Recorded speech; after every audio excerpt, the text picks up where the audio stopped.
Enforcement ডিরেক্টরেটের দপ্তরে বুধবার হাজিরা দিতে গেলেন নুসরাত জাহান। ফ্ল্যাট প্রতারণা মামলায় তাকে তলব করা হয়েছিল।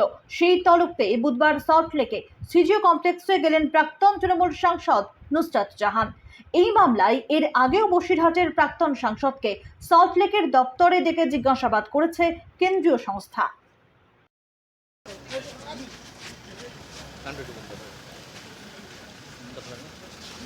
সামনে বসে যাবে না, এখানে দাঁড়া প্লিজ, দেখিও প্লিজ। ভয় করছে, ভয় ঢুকছে তো।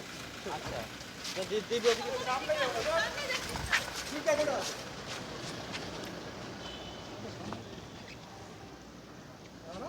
আমাদের চাপি দিচ্ছে করে ভাই, চাপ আছে কোথায় কোনো মুশকিল নেই। তোমার চাপানো আমি কি দেখি না না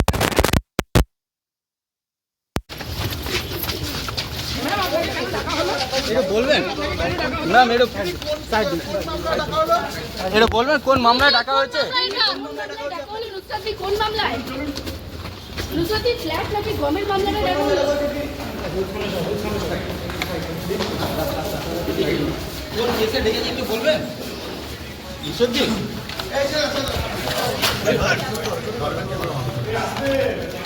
মোবাইল টাকার একটু সাইড দিন।